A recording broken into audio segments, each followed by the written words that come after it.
Trick or treat! Trick or treat!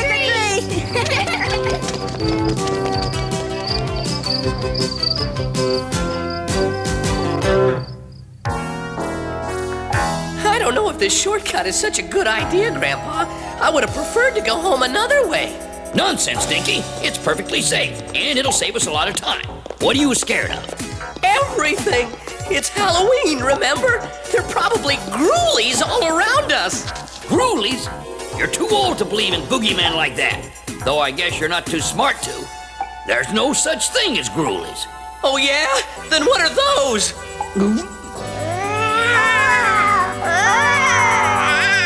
Ghoulies! Help! Help! It's got me! Help! What's going on here? Trick or treat, Grandpa!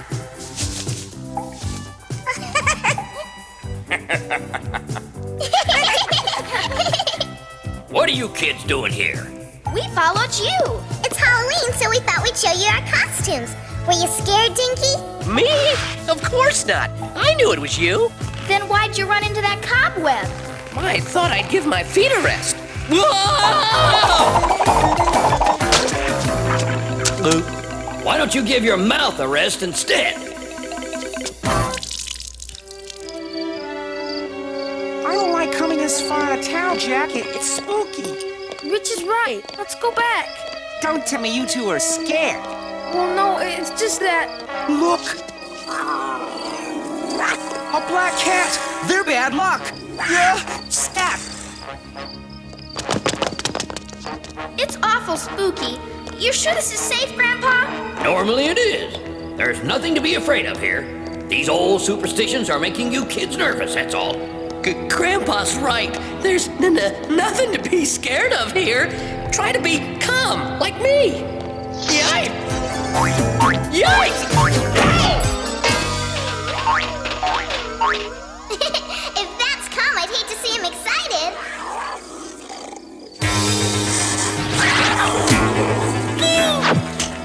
Look out!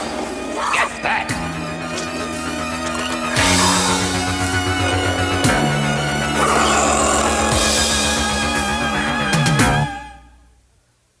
ABC now returns to The Littles. Oh, we're gonna be cat food!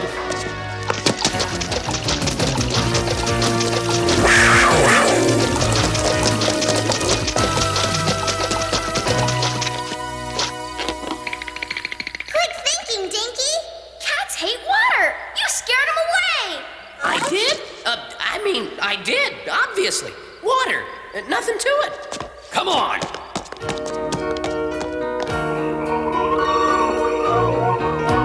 Why'd you bring us out here, Jack? Yeah, there aren't any houses on this street. You're wrong, guys. There's that one.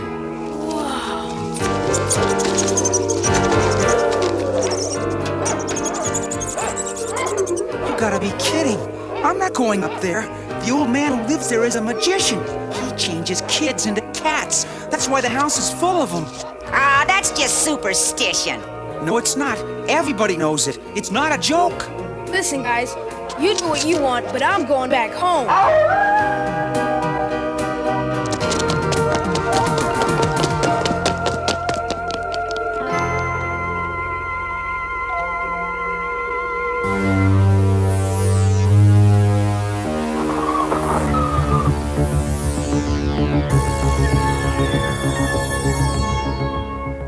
Hi, Henry.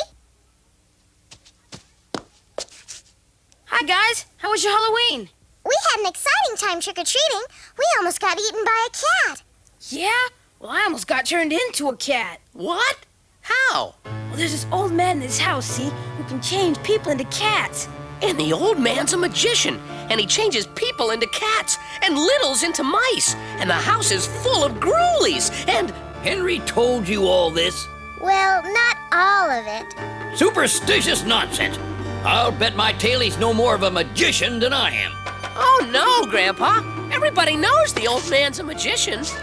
Cousin Zachary's been living in that house for years, and he hasn't been turned into a rat. Are you sure, Grandpa? Sure, I'm sure. I'll prove it. Hello, Central? Hello, Central? This is Grandpa Little calling Cousin Zachary. One moment, please. Go ahead. Hello? Cousin Zachary? Hello? Strange. He's not answering. I knew it! I told you! The magician turned him into a mouse! I'll turn you into a mouse if you don't pipe down. Come on. I'll prove he's all right. We're going over there. But wait! Hold it!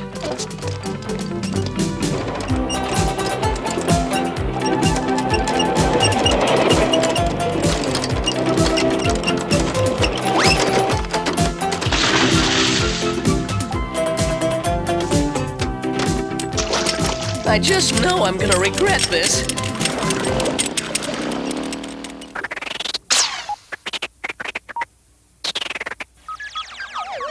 Henry!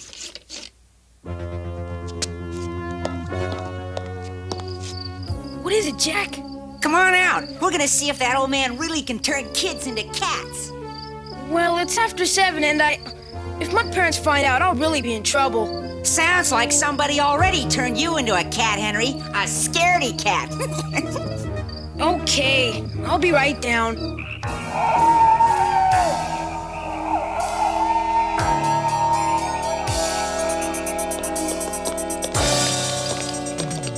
Okay, Grandpa, I've seen enough. You're right. There's nothing to be afraid of. Glad to hear you say so, Dinky. Superstition can cause a lot of trouble. So there's really no such thing as Gruelies, Grandpa? Right. And the same goes for ghosts, witches, demons. Yikes, but not for bats!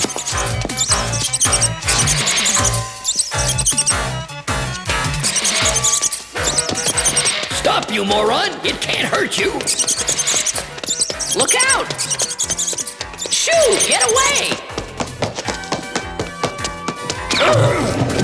Grandpa! Dinky! It's a good thing I'm not superstitious, Dinky. Why's that, Grandpa? Because if I were, I'd say you were a jinx. The flag's down. That means Zachary's home.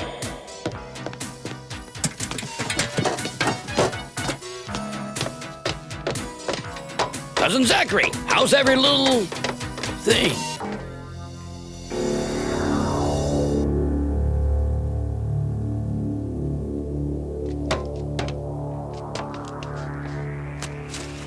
This is Zachary's hat.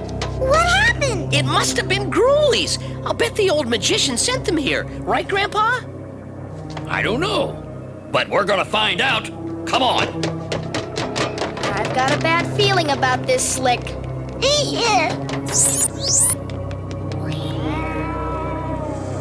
Wow, look at all those books. Magic, chemistry, ancient religions. I knew it! I knew it! He must be a magician. Tom, look out!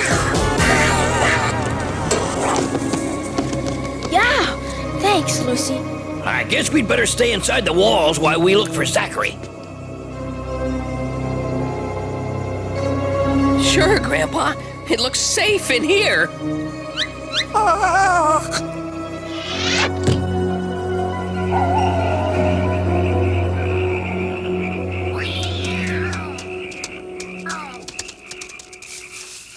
Okay, now what? Now we get to the bottom of this. Look, what is it? It's magic.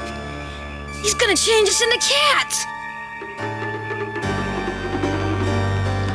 According to my careful calculations, we must be near the old man's bedroom. Maybe Zachary's in there.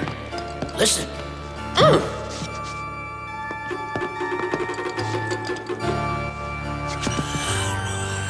What is it, Grandpa? Only one way to find out what it is. Look and see.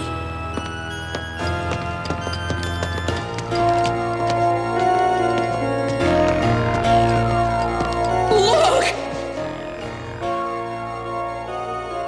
Oh no! We're all gonna be turned into mice! Let go of me, you idiot!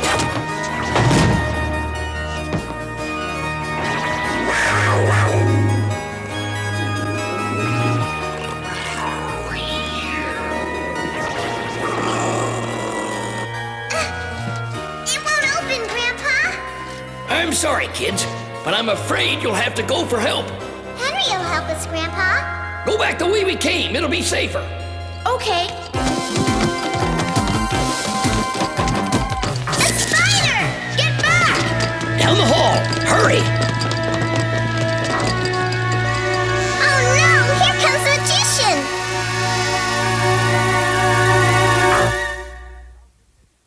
ABC now continues with The Littles.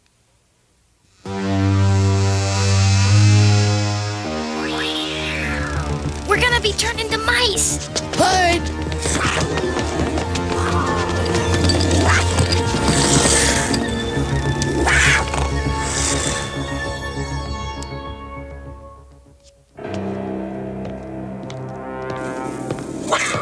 Look, Abigail, the trap went off by itself.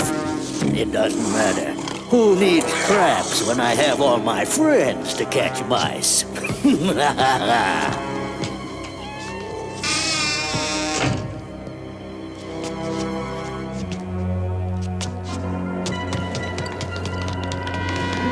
Grandpa Dinky! Did you hear that? All his friends!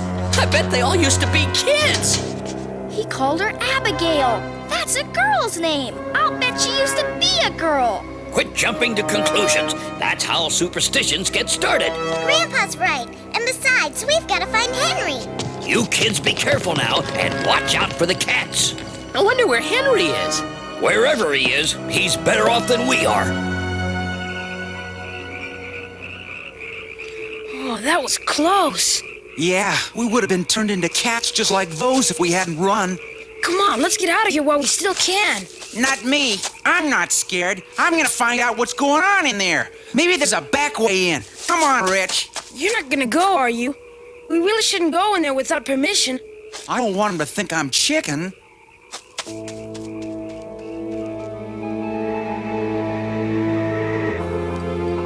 What if we can't find Henry in time, Tom? Don't worry, Lucy. We'll find him. I just hope he knows what to do.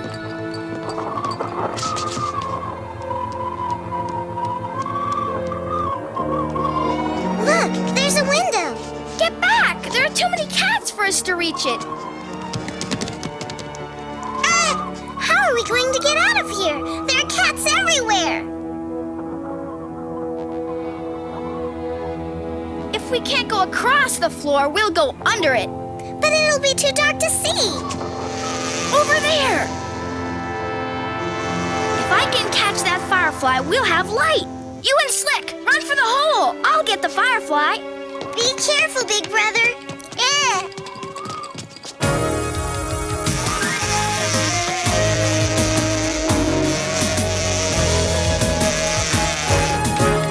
Easy, little guy. I won't hurt you. Tom, run! Here comes a cat! Jump! Ready or not, here I come! Geronimo! Lucy, are you all right? Yeah. Golly, it's dark. Which way do we go? This way, I think.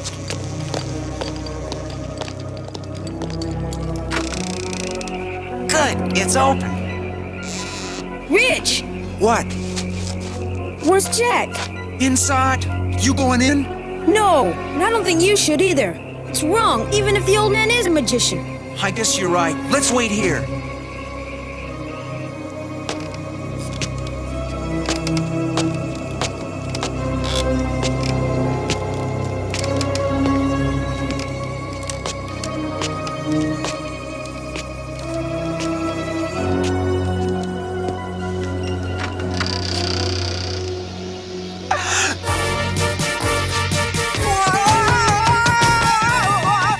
Run! What is it? What did you see? There were cats everywhere. He almost changed me into one. I'm getting out of here. Did you hear something? No, I didn't hear that either.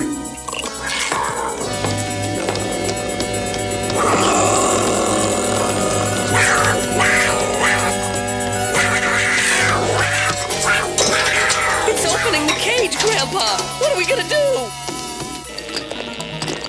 Oh, darn. This firefly sure is undependable. It's okay, Lucy. It'll come back on in a minute. Just keep walking.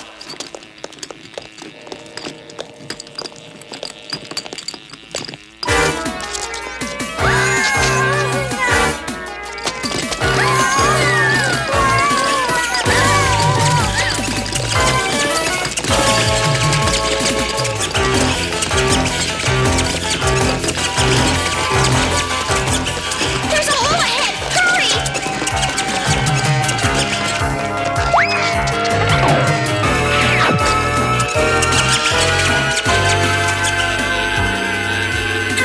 That was close! Now we've got to find Henry!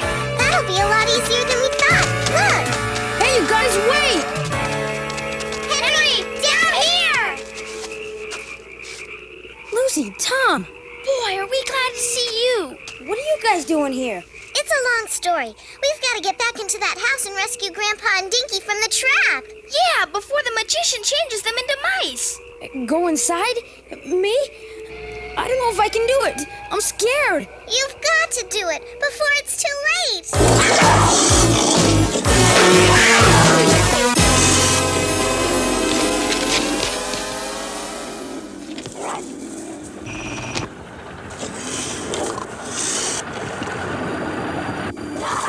Grandpa, look!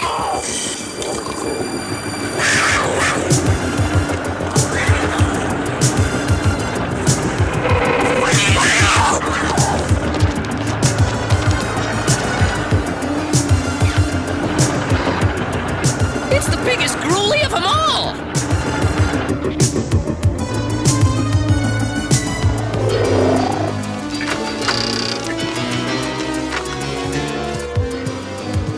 They're upstairs.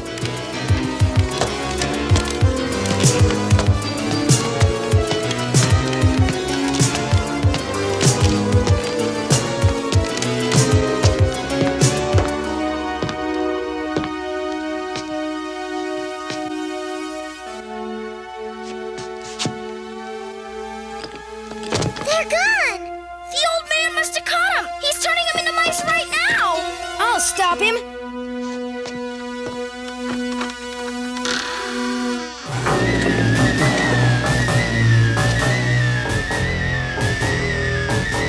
Henry, look out!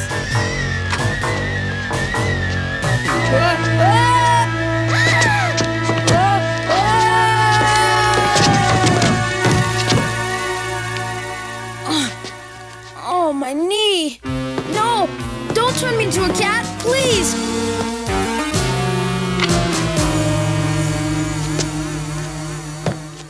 Are you hurt, young man?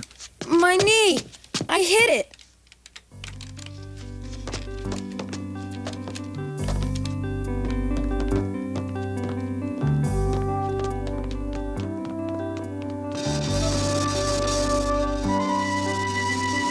Your knee will be all right. You just bruised it. Now, what are you doing in my house? I thought you were a magician who turned kids into cats. My boy, I'm just a lonesome man. And these cats are like my children. Tom, Lucy, Grandpa, Dinky! What happened? We were rescued by a gruely. Huh? I'm Zachary. Pleased to meet you. We thought the magician got you. Mr. Fleming? He's no magician. He's just a lonely old man who likes cats. But what about your place? Everything was broken or missing. I moved over to the west end of the house. There's more sun over there. His TV's been broken for days. He can't get any channels. I'll bet we can fix it. I hate missing the news. It's the way I find out what's happening in the world. Henry! Let me try, Mr. Fleming.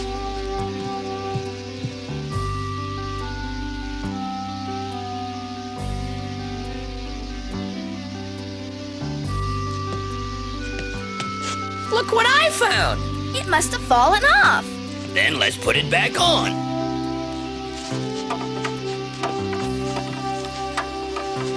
And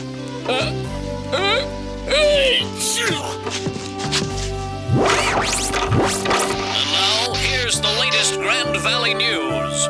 You fixed it. My boy, you're the magician, not I. Well, I guess I have a little talent. We'll meet you back at home, Henry. Since it's Halloween, I want to give you a treat, Henry. A candy bar? Gee, thanks, Mr. Fleming. Come back and visit anytime. And bring your friends, too. It's time I got to know more people. I will, Mr. Fleming. And I'm gonna have a good laugh with my friends.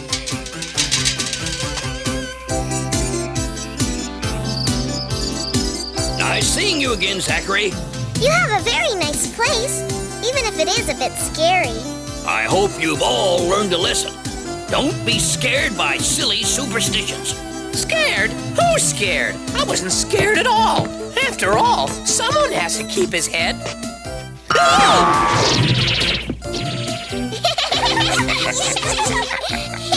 Help! Get me down!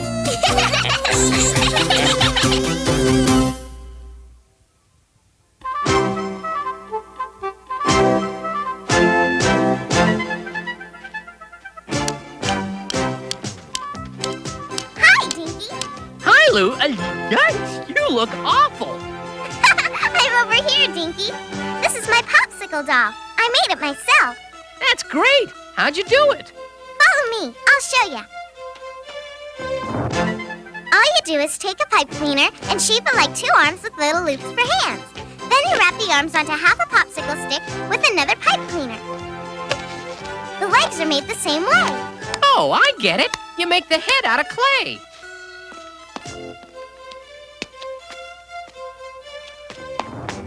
Now all we do is cut the clothes out of scrap cloth and put them on with rubber bands. Now that's what I call a good-looking doll. Oh, Dinky!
It's a good thing your shoes don't have shoelaces, or we'd never get to the conference on time. That must be Julia.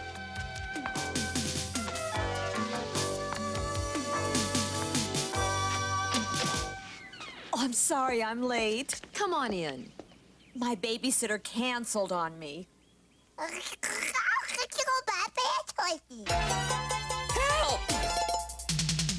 Hey! Help! Help! Get me down!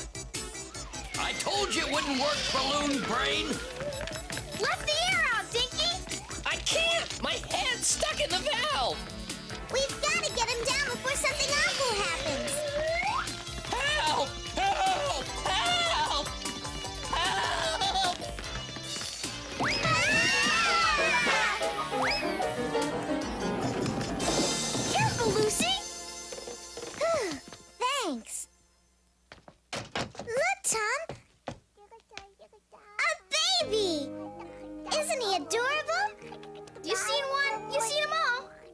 miss the opening speeches if we don't hurry. You'd better go without me. The Archaeological Society isn't too keen on crying babies. I sure would love to get a closer look at him. Lucy, look out!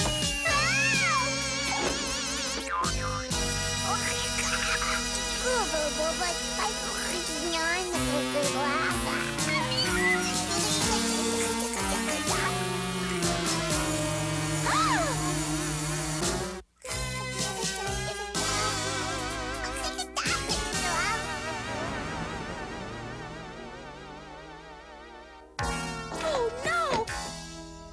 They'll find Lucy for sure! What was that? Oh, Oscar just wants a little attention.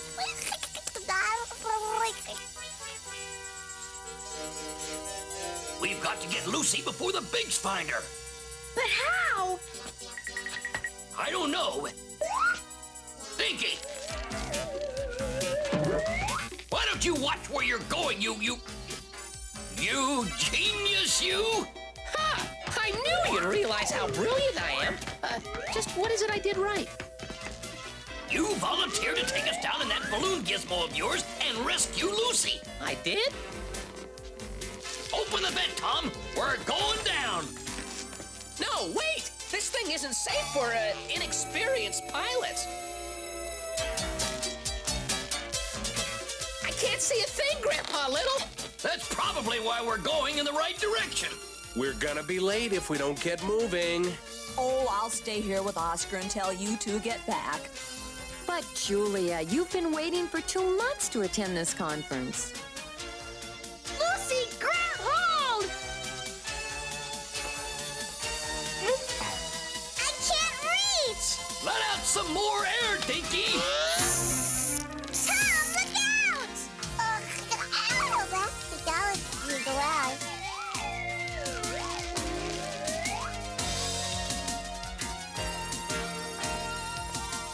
Mom, can I? Oh no! We're headed straight for the Bigs! Oh, where did that come from? It's mine. I thought Oscar might like to play with it.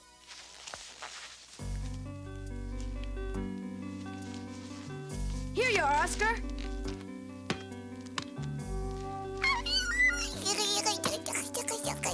That was very thoughtful of you, Henry. We've got to get going. Wait a minute, Julia. The conference isn't as important to me as it is to you. I'll babysit for Oscar. Thanks, but I couldn't let you do that. I know. I'll babysit Oscar for you. Then you can all go. But you've never babysat before, Henry. No, but there's gotta be a first time. Don't worry, I can do it. You've got yourself a job, Henry. Try the bottle or the rattle if he starts to fuss. Here's the number where we can be reached. We won't be long. Sure thing, Mom.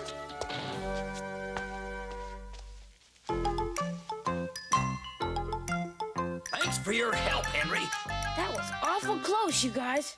Ah, it was nothing. I could have piloted us to safety blindfolded. Is that a fact?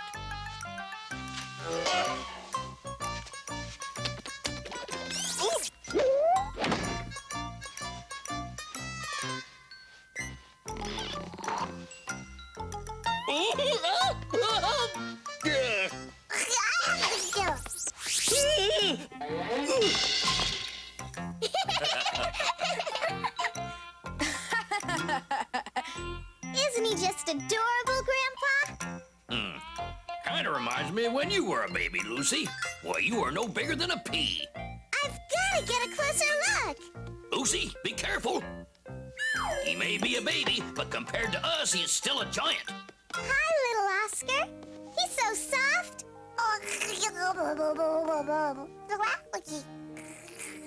Look out, Lucy! He's gonna grab you! Hey, cut that out!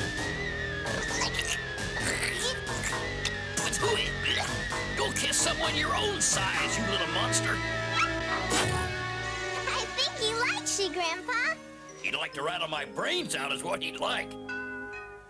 Someone's at the door. Hide.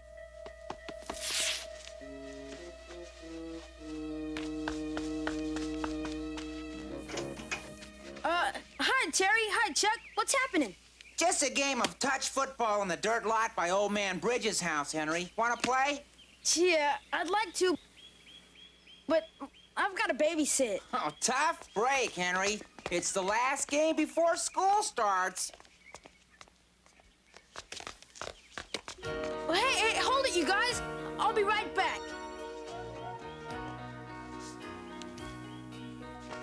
Tom, Lucy, I need a big favor. Sure, Henry, what is it? You think maybe you could babysit Oscar for an hour? No way! We'd love to. Henry promised he'd babysit for Oscar, not us. It's his responsibility. But Grandpa, he's just a baby. He may look like a baby, but in reality, he's a 20-pound drooling disaster area. Lucy's right, Grandpa Little. Oscar can't do anything. He can't even walk. Besides, he'll probably sleep till I get back. Sounds awful dangerous to me. You're not afraid, are you, Dinky?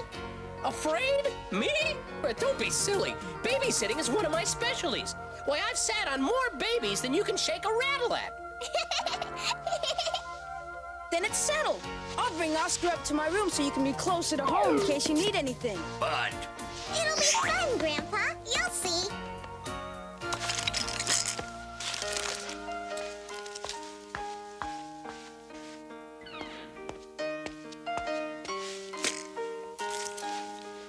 Remember, Lucy, if he starts crying, just give him some milk. But how? The bottle's twice as big as me. this isn't a good idea, Henry. Babies are a big responsibility. Don't worry, Grandpa Little. If anything goes wrong, Dinky just has to fly his plane across the street and get me. Thanks again.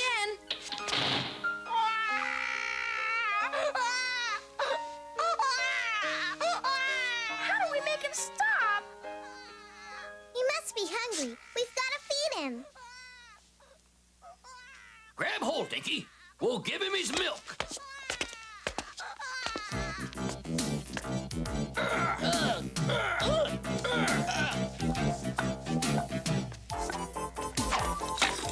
It's getting away, Grandpa Little. Well, don't just stand there. Go get it.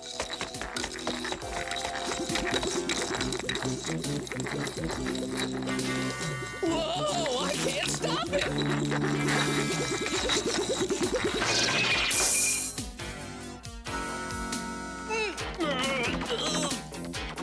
Get this thing off of me!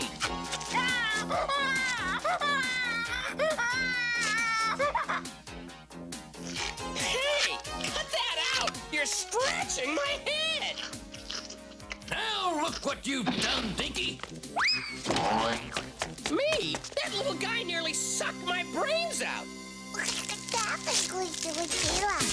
Oh, no! He's getting out!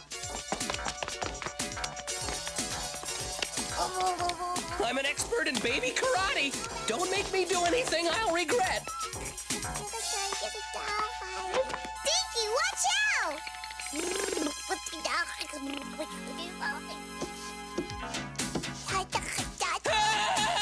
Help!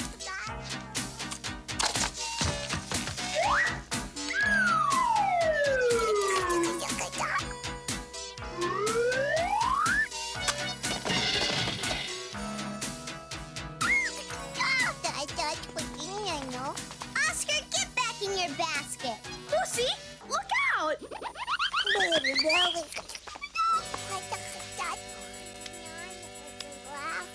Oscar, don't touch that!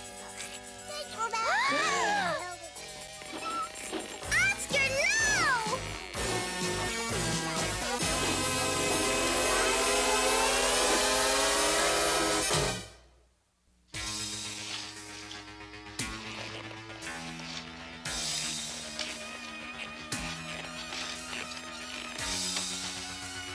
We've got to do something! Follow me, Dinky. Help me push on Henry's hockey stick. Be quick and start pushing.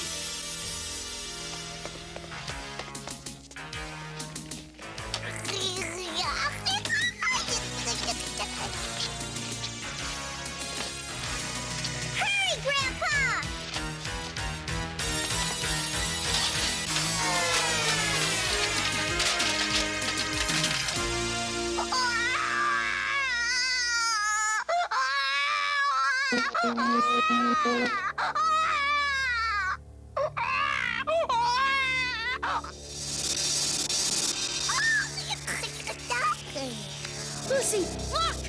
The wires on Henry's machine are smoking! Oscar, no!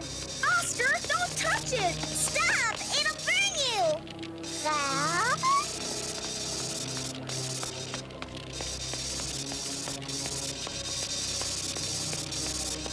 Good boy, Oscar. Follow us. Dinky, quick! We've got to stop that smoking! How do we stop it? Grab that sock!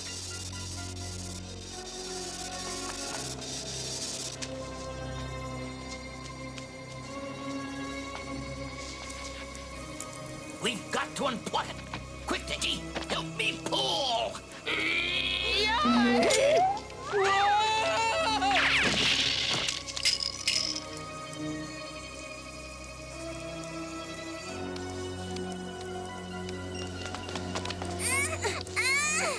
He's too strong! Here, Oscar! Here, boy!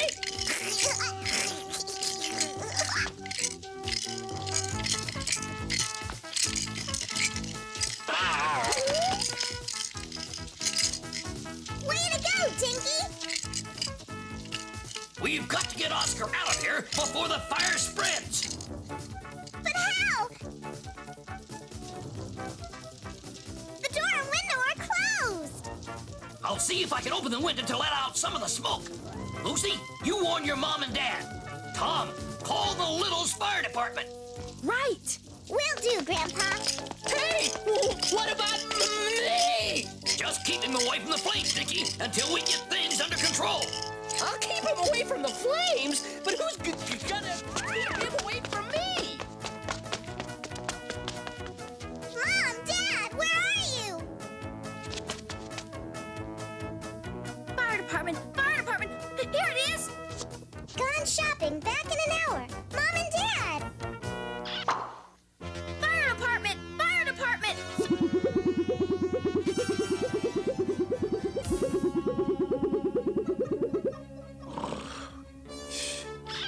Fire department! Fire department! Fire department! Fire department! This is Tom Little! We've got a fire in our house! Come quick! We'll be right over, Tom.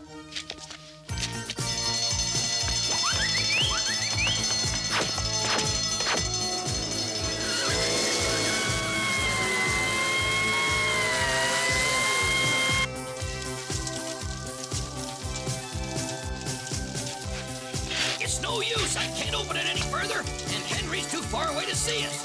I told you it was a mistake, Henry Big. The fire department is here! This way! Hurry!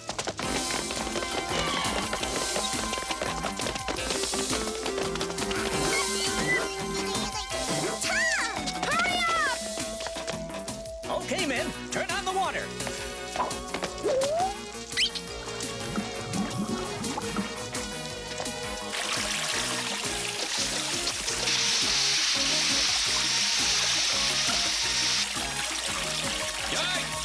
Look out! Help!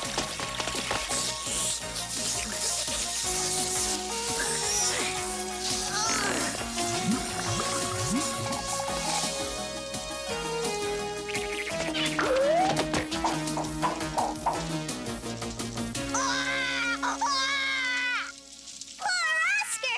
He's so scared! We've got to do something! The flames are spreading! Without water, there's nothing we can do.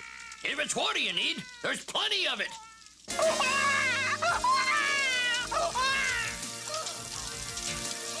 Good idea, Grandpa Little. Come on, men, get another hose. But if you use up the water, what'll happen to Henry's fish? Dinky and I will handle that.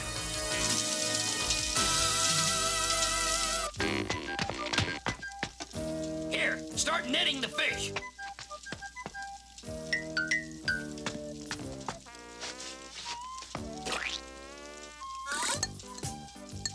Here, Guppy, Guppy. Dinky won't hurt you. Stand still, you stupid fish. Ooh!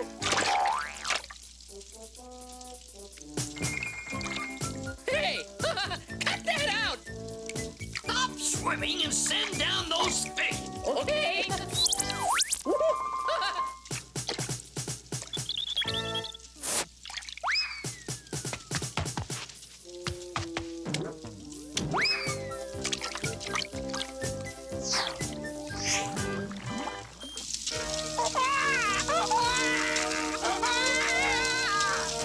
I just can't stand to see poor Oscar crying. I've got to try to help him. Lucy, no!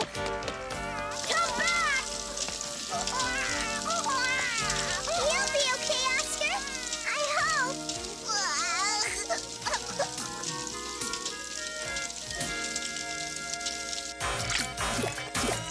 Quick, start a siphon.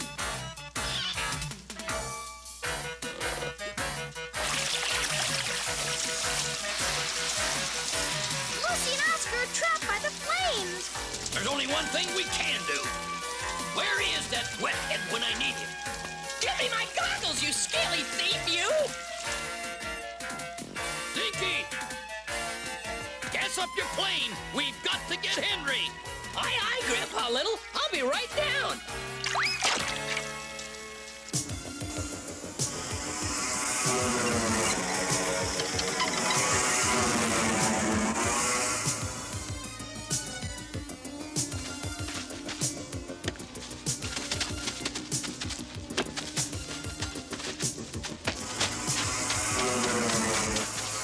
There he is, Dinky. Buzz overhead and we'll get his attention. Roger!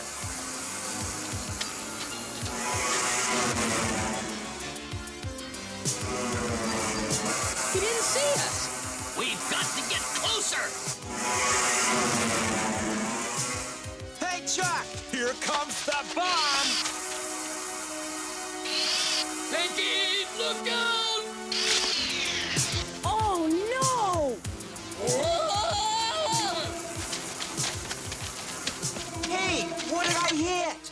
Grandpa Little, Dinky, are you all right? We're okay, but your bedroom's on fire. Oscar! I've got to get home and put it out! You'll do no such thing, Henry. You're going to call the big fire department. Don't cry, Oscar. Lucy, Lucy! Are you okay?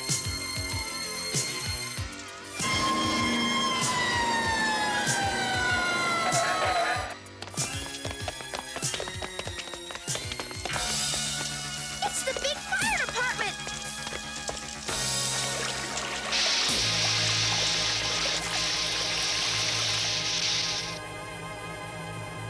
Hey, careful where you step! My turtle might be on the floor!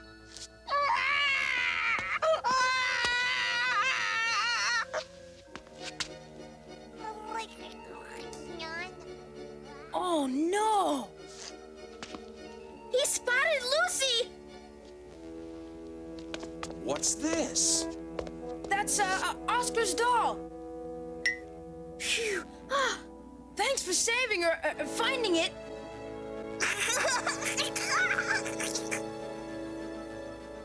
I know it was wrong for me to have left Oscar. I figured he'd be okay. Sorry isn't enough, Henry. You're just lucky you saw the smoke when you did, or things could have been a lot worse. I'm sorry, Mrs. Cliffwood. I realized how lucky I was that nobody got hurt. From now on, I'll take my responsibilities more seriously, and I won't take a job unless I'm willing to see it through. Well, I guess if Oscar can forgive you, so can I. You're grounded, and you'll have to pay for the damages out of your allowance.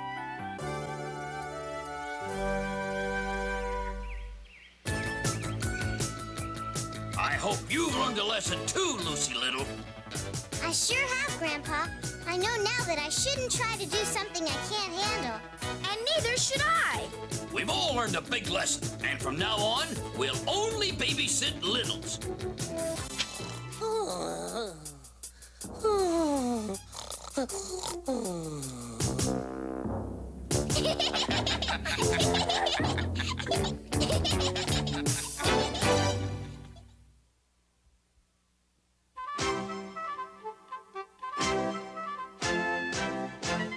Henry, you want to help us show all our big friends how to make a Little's elevator?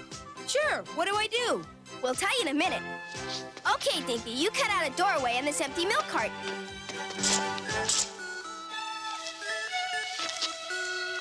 Okay, Tom, pass the string to me. What do I do? We'll tell you in a minute. What we did was put a loop of string through the top of the milk carton so that the carton is attached to the ball of string. But what do I do? Henry, your job is to unroll the string so it loops around the doorknob. That's all I do? Nope. Now you pull. Oh, I knew there was a catch to this. Going up. Thanks, Henry.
okay, Lucy? I thought you'd like watching your favorite group on the music channel. Well, personally, I prefer a bigger screen. Don't you think I'd make a great rock star, Tom? Yeah, for people with rocks in their heads. And remember, folks, the Copacetic will be performing right here in Grand Valley this very afternoon. So be there or be square. Are you going to the concert, Henry? Already got my ticket. Gee, I'd give anything to see it. Yeah! Henry, lunch is ready. Quick, turn the TV off. Leave it to me.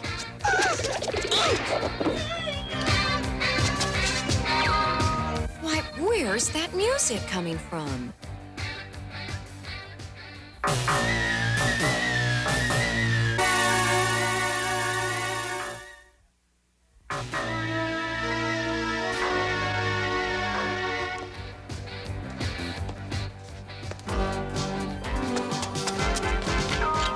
Sorry about the noise, Mom.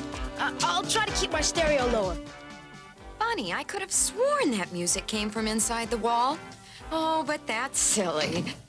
Whew! That was close. What was all that racket? Grandpa, Dad! The Copacetics are giving a concert this afternoon. And we've just got to go to it. I've heard about it. It's being held on the outskirts of town in an open field. There will be thousands of pigs there. Why, if you were spotted, you'd have nowhere to hide. Sorry, kids, but it's just too dangerous. You may not go. Believe me, it's for your own good. Yes, Dad. We understand.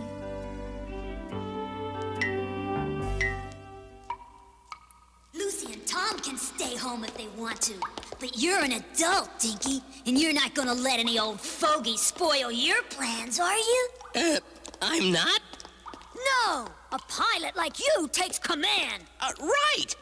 And just what am I gonna do? Why, you're gonna fly the two of us to the concert in your plane. Hey, sure! What a great idea! Atta boy, Dinky! You're always the first to take action. Yeah! And the last to hear about it. This new eavesdropping equipment works perfectly, Peterson.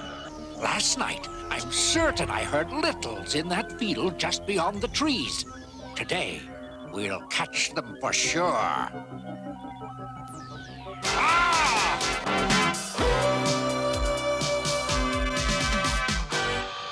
It's gonna be much louder today, man. That cursed rock music. It drowns out all of the sound. At least we can still use the camera. We'll take shifts watching that field. But the rock concert's this afternoon, Dr. Hunter. I hardly think the Littles would show up at that. They could be anywhere, Peterson. And we must be ready for them. It's not long before the concert starts. And we're stuck here. It's not fair that I get to go while both of you miss out. It'd be so easy to sneak you into the show inside my coat pocket. Well, what are we waiting for? Tom, Dad and Grandpa told us not to go. Because there'd be no place to hide, Lucy. But we'll be hiding in Henry's pocket. What could be safer than that? Well, we still shouldn't go. Fine, Lucy. You stay home and I'll go to the concert. I've just got to see it. Wait, Tom! We're coming too! Come on, Slick!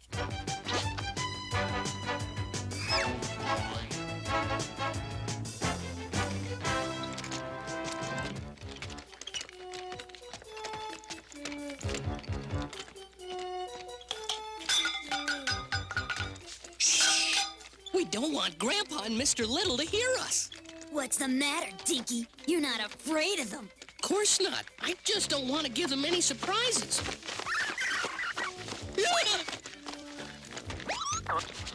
Copacetic, here we come!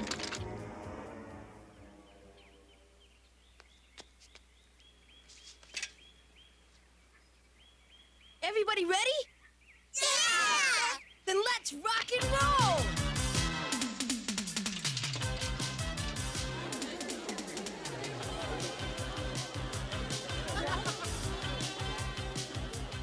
How's the graphics board working? A-okay, Chief. Now, you know what to do with the fireworks? Light the skyrocket at the opening, and the rest of them at the end of the show.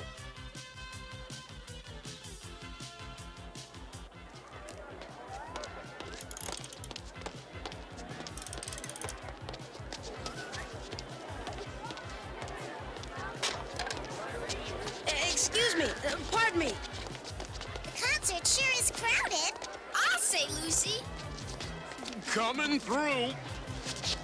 Whoa! Hey! Ah!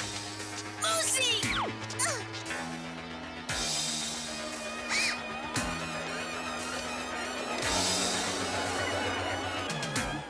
There you go, Lucy. Are you all right? Grandpa and Dad may have been right, Tom. This may not be such a good idea.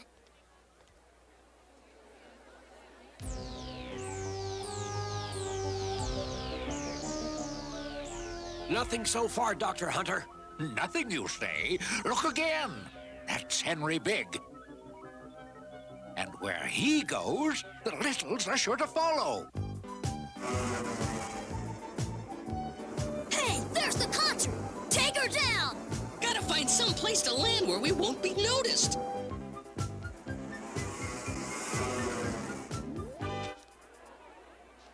And now, ladies and gentlemen, here they are, the Copacetic!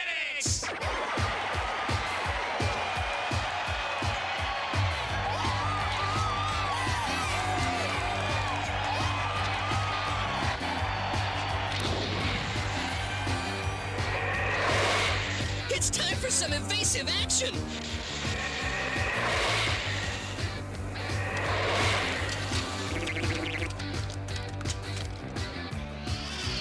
We're out of control! Jump for it!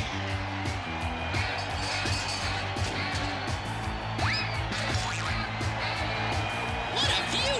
Front row seats! Yeah, with no way down. Now, we're really gonna shake things up.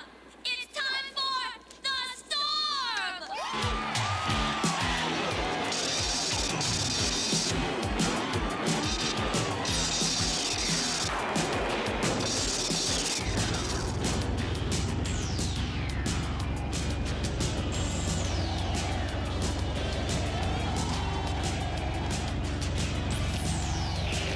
On second thought, I wouldn't mind staying right here. Ah! Ashley!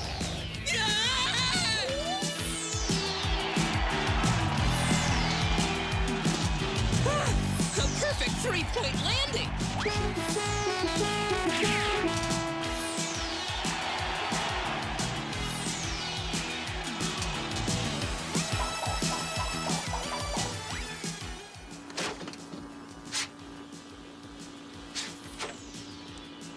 Hey, where am I?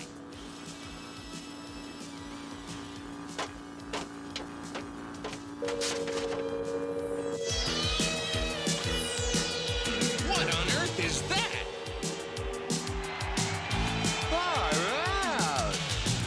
Oh no! That's Dinky! That tail. I'd know that shape anywhere. Come on, Peterson. Something's gotten inside the console and it's fouling up the controls.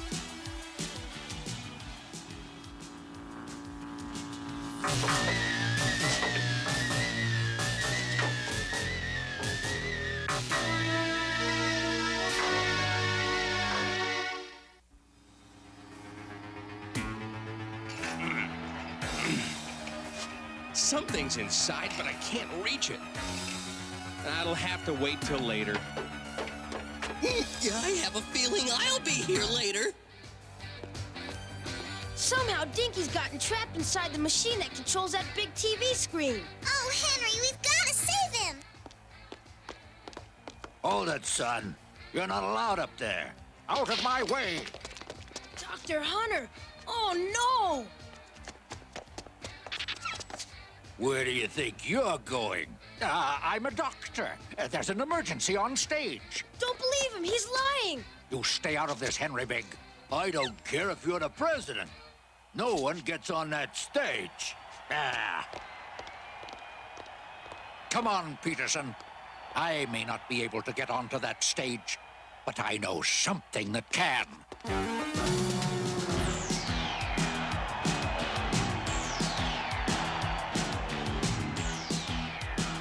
This is awful. Hunter's up to no good, and we can't get to Dinky. Maybe you can't, but I sure can. Tom, no! Tom! Help! Oh, it's no use. He can't hear me over the music.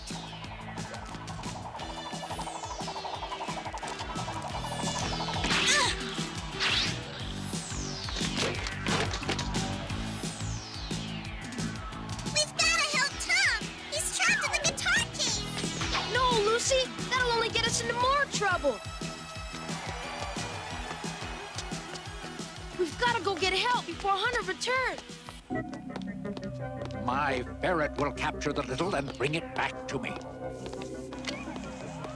Meanwhile, this camera will show us its progress.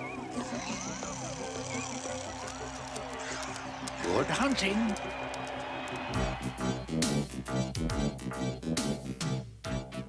You kids have certainly gotten everyone in a mess. Normally, I'd call out the little civil defense, but going into a crowd of bigs, the fewer littles, the better. It'll just be the two of us, Lucy, and we'll have to move fast. I'm partly to blame for this. Is there anything I can do to help? Yes. Go to Hunter's lab and do whatever you can to slow him down while we free Tom and Dinky.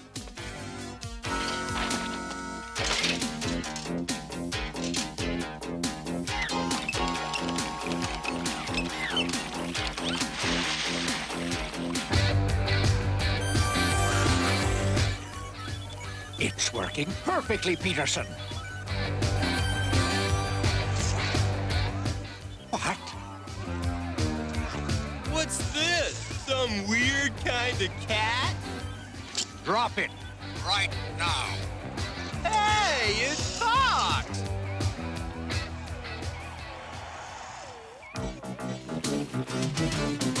End of the line.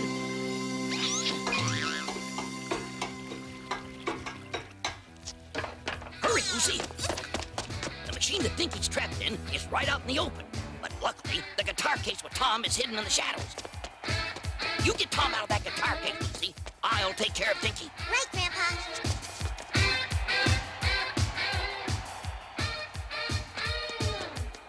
There's the machine. How do I get to the top of it? Aha! Now this drumstick should do the trick. Here goes nothing. Alley-oop!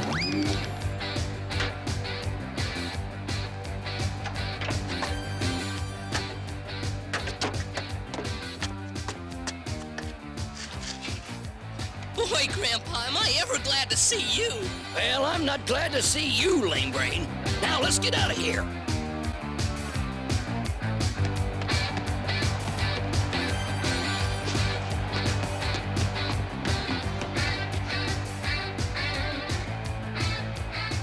The lid's too heavy for me to lift, but maybe I can pull a piece of this tape off. Thanks a million, Lucy. That's what little sisters are for, Tom. To rescue big brothers. Then I think I got another job for you.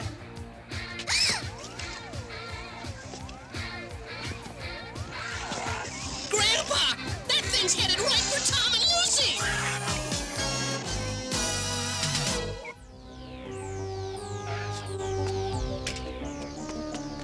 The ferret's onto something, Peterson. Any moment, it'll show us a little. I've got to put that TV out of commission. Something's cut off transmission. No matter. In a few minutes, I'll have the real thing. Tom and Lucy are done for. I can't look. Maybe not. Quick, Dinky, grab that hose. Ready, aim, fire!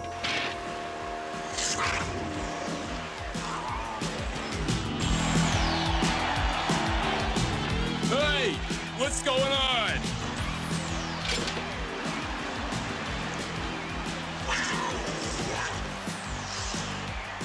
Good work, Dinky.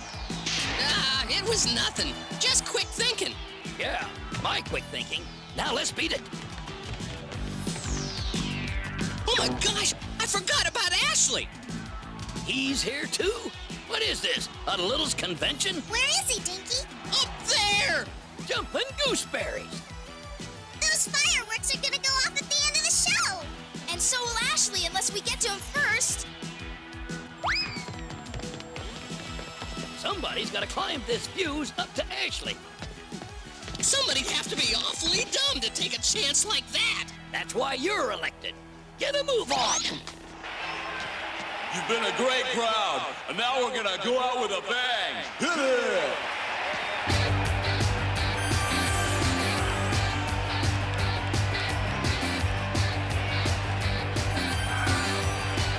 That's your cue. Light the fireworks.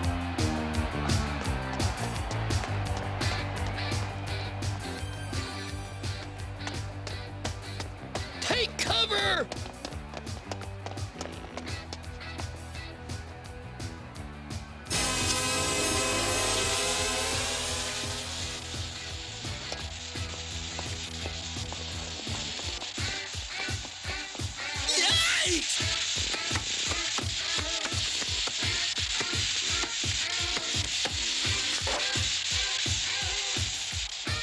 Dinky, get me out of this! Now how do we get down? That's what I was gonna ask you.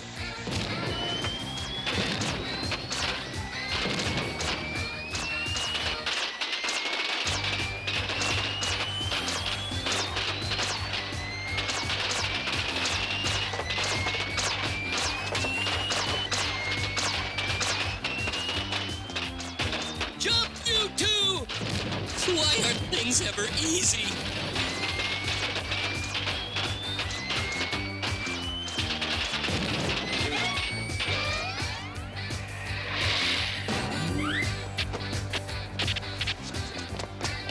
Now let's hightail it. I came to see a show, and it's not over yet. Hold on. Where's Ashley?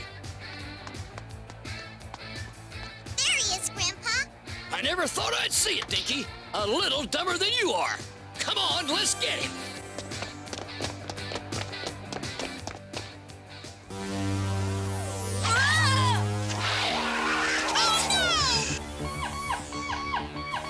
Success, Peterson. The ferret's got a little. No point in waiting for it to get here. Let's go meet it.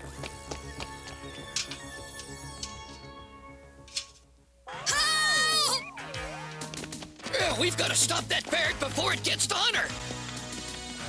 This string might come in handy.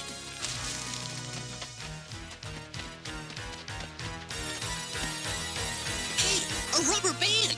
Just what I need to repair my plane.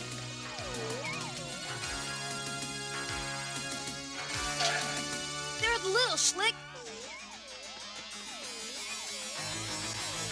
And there's Dr. Hunter. We'll see him any second. I've got to distract him. What's that? Duck!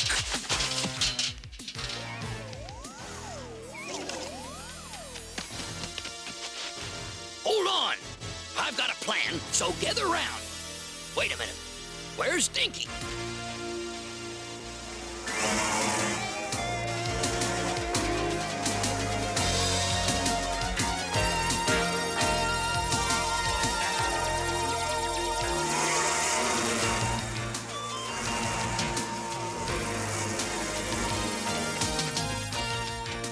I used to rope mice in Texas. Hope I've still got the knack. Now pull! All aboard!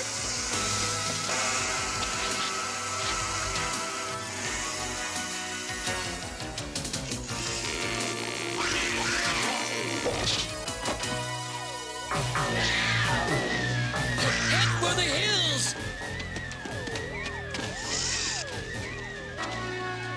Peterson! The little got away! Look at this. A little piece of cloth. We got close this time, Peterson. Very close. And next time, we'll have them.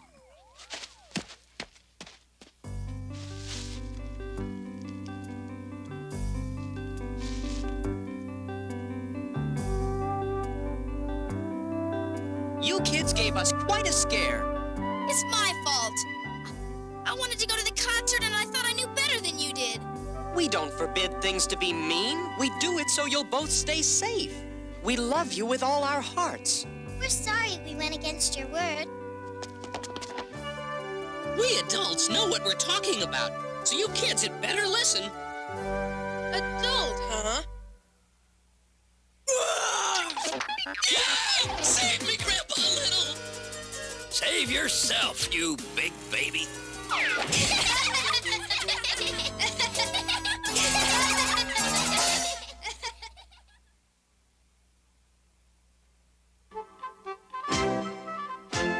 Here's a little idea for big people that explains how to make a little's waterbed. Let's try it. Okay, then let's get going. Roger! Dinky, you get a balloon and fill it with water. One little's waterbed coming up. We cut a milk carton down to about 4 inches high. Okay, Dinky, put the water balloon inside the milk carton. Roger! Whoa! And now a handkerchief for the sheet and a small piece of cloth for the blanket. There! A little's waterbed. Whee! Let's jump up and down on it! You don't jump on a waterbed. Now you tell me.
I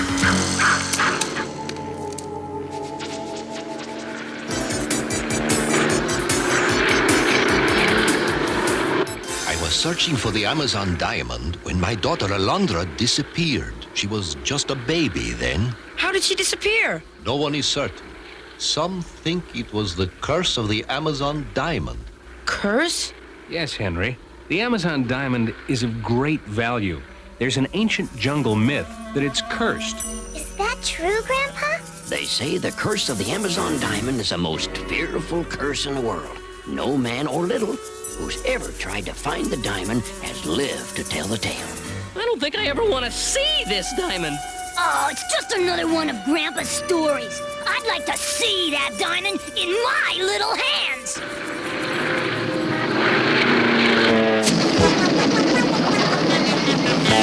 You think your daughter disappeared because of the curse, Professor Mendoza? I don't believe in curses, Henry. I'll never give up looking for her. And this time, with your father's help, we'll find her. An assistant of mine found this recently in the jungle near where my daughter disappeared. She was wearing earrings just like this one when she disappeared. Ricardo, there's the clearing. Ladies and gentlemen, we've just begun the final stage of our descent into the Amazon jungle.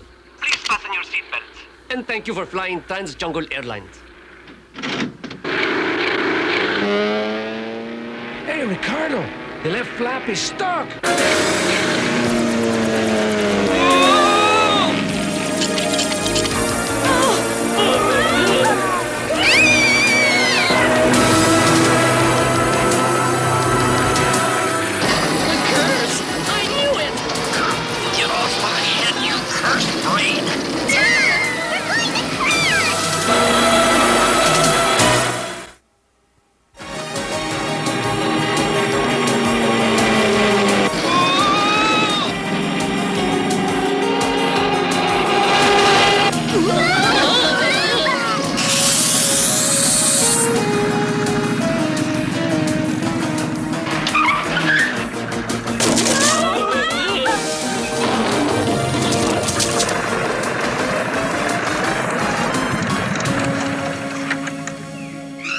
I'm alive. That felt like one of your landings, Dinky. Henry, are you all right? I think so.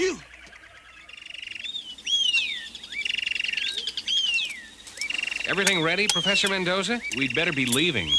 Henry! I'm sure you'll all be safe here. You can never be too safe from a curse. You should be ashamed of yourselves. How can you all be laughing when Alondra's out there lost in the jungle? But what could we do, Lucy? The Bigs and Professor Mendoza are going to search for her. That's right, Lucy. The jungle is a mighty dangerous place for littles. But, Grandpa, there might be places in the jungle where only we littles can go. Maybe we could help out at that. Henry, what are you doing? I have to go. Be careful. We'll cover the territory by air while Grandpa and the others search on foot. Roger. Hang on, Ashley. Amazon jungle, here we come.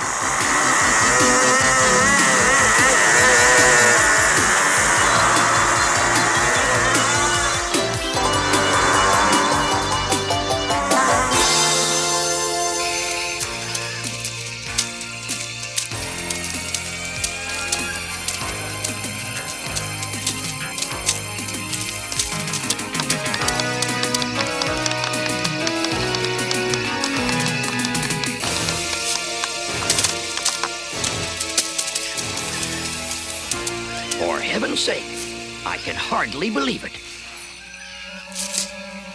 What is it, Grandpa? A primitive mug. I can't believe it.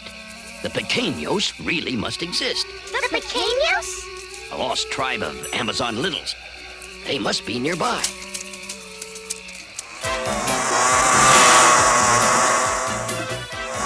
See anything down there, Ashley? Who's got time for sightseeing the way you fly? Oh! Watch out! Begin evasive maneuver.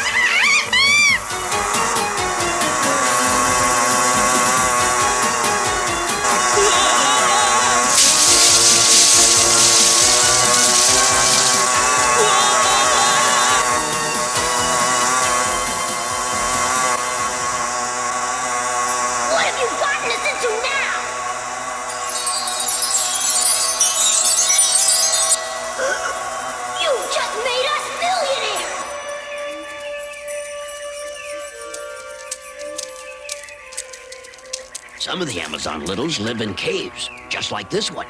What's that noise, Grandpa? It's coming from inside the cave. There's only one person who would be flying in a cave. It must be the Amazon diamond. Fly closer. Ashley, sit down or we'll crash. Ashley, no! What if it's cursed? Closer, you fool, closer! Who cares about the curse? We'll be rich! Wow! Look at that! It's amazing!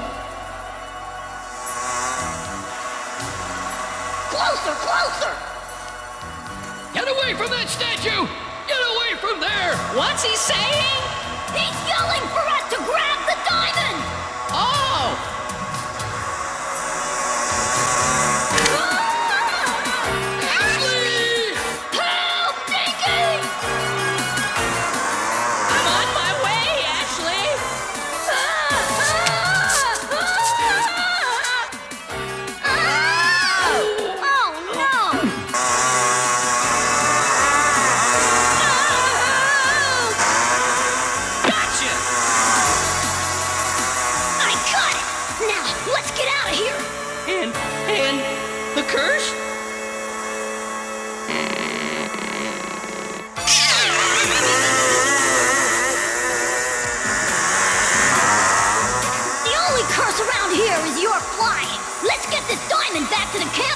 Before this crate of yours turns to jungle rot!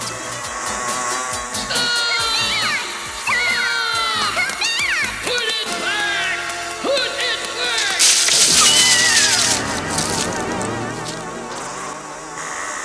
Rich! We're rich! Yeah, we've got a beautiful cursed diamond! Enough with this cursed business! Don't you like being a millionaire?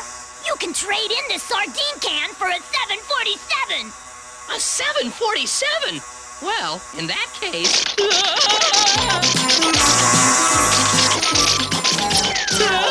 The curse! I knew it! We'll return it! No, we won't!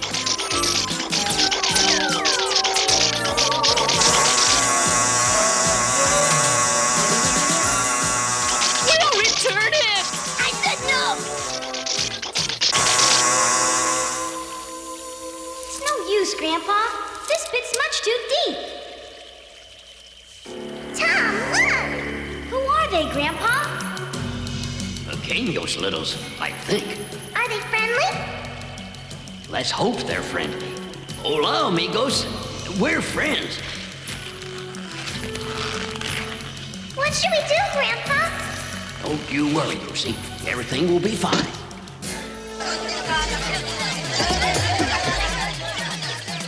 Don't be concerned. I'll handle this.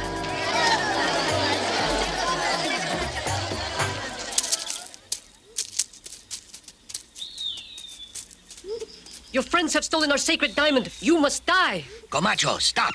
In the absence of our queen, as the elder of our tribe, I will decide your fate. Please don't punish my grandchildren. I am the only one responsible. We must have that diamond. You have until sunset to bring it back to us. The little girl will stay here. You two will go with Comacho. If the diamond is not back by sunset, the little girl will never be returned to you. Ever. Wait till I get my hands on those two knuckleheads. They should be back at the camp by now. Keep moving. Must find diamond.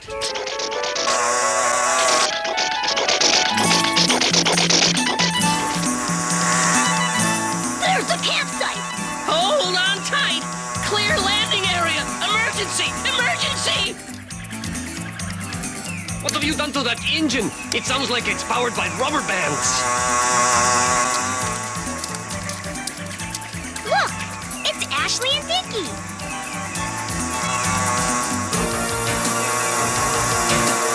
You're headed right for the picnic table!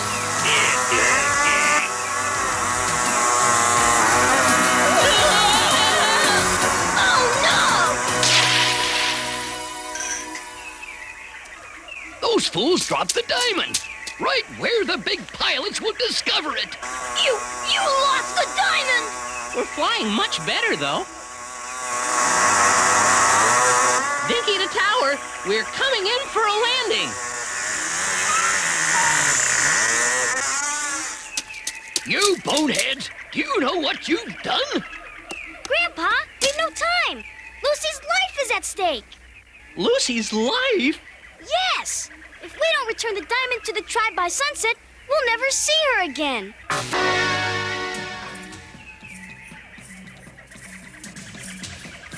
We have nothing against you, little girl, but we must protect ourselves.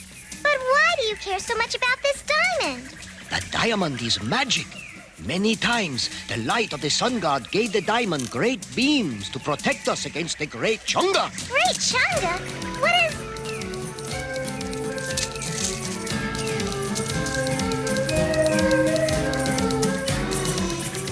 What's going on? Our queen is arriving from the daily harvest.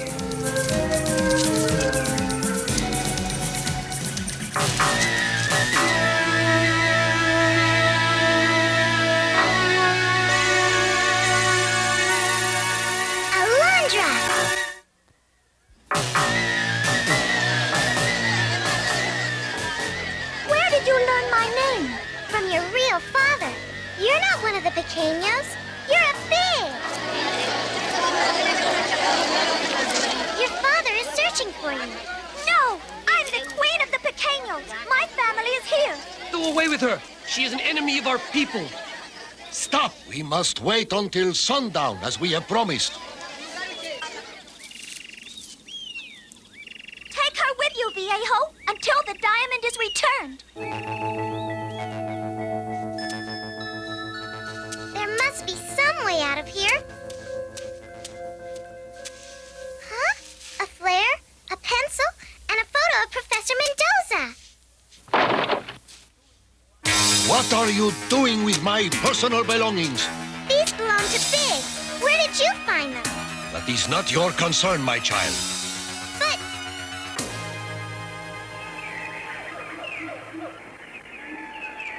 Boy, it is hot out here. Am I thirsty?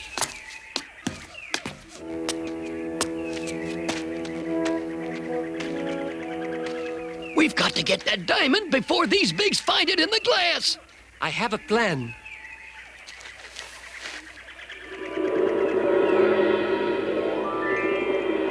We'll never get that plane to work. It's that cursed diamond. Take it easy, Claude. Here, have some juice. It will make you feel better. You're right. What is that? It's the Amazon diamond. I'd recognize it anywhere. You mean the cursed diamond? Yeah, the cursed diamond. We're rich. Oh, no. What are we gonna do now, Grandpa?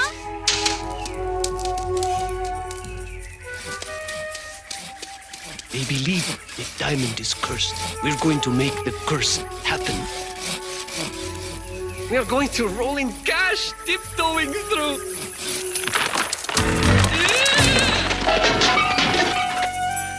I told you it was cursed. Nonsense.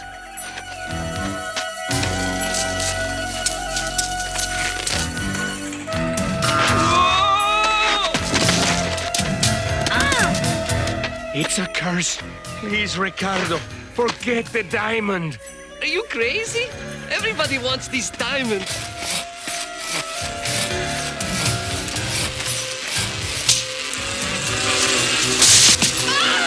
I told you it's cursed. I told you.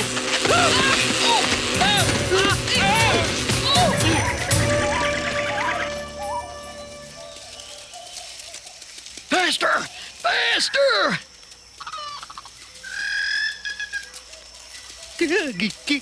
Grandpa? What is it, Dinky? A snake? Everyone, stand back! The diamond! Turn it until it catches the rays of the sun.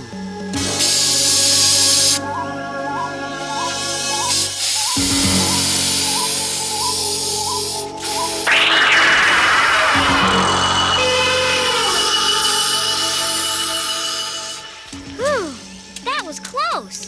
Diamond protect Camacho, like Diamond protect village against Great Chunga. Chunga? Yes, the Great Chunga will destroy our village if the diamond is not returned by sundown. We've got to hurry. Lucy's in more danger than we thought.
My village is destroyed. The sun is set. We'll never see Lucy again. We still have to return the diamond. Lucy would have wanted it that way.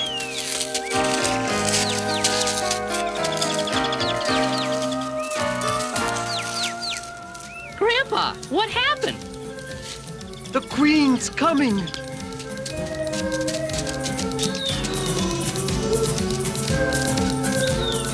Grandpa, look! I'm the new queen of the Pequeños. Huh? Or at least the queen for a day.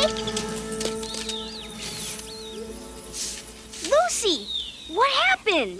We saved the village from the Great Chunga, and I became the queen. And here's the old queen.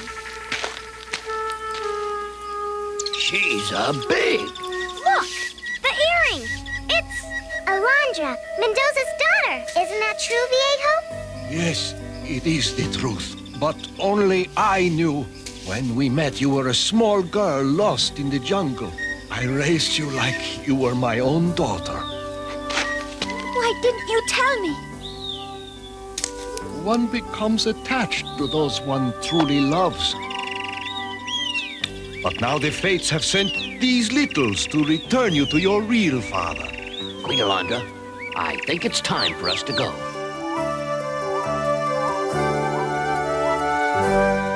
The time has come to say goodbye. I don't want to go. I don't want to lose you. Alondra, we never lose the ones we love. We carry them with us in our hearts forever.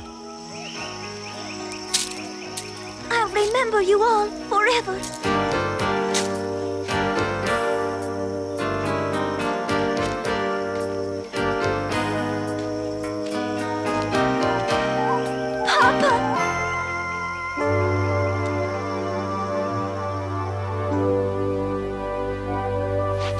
Alejandra! Papa!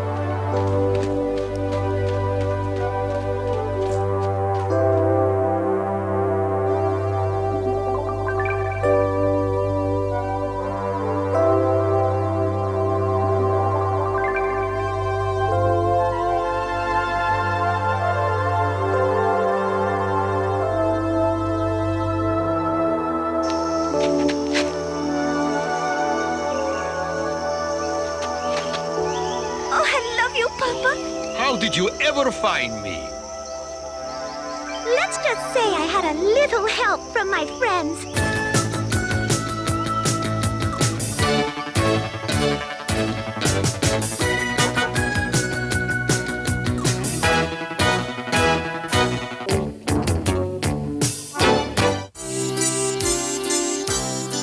Well, did you figure it out?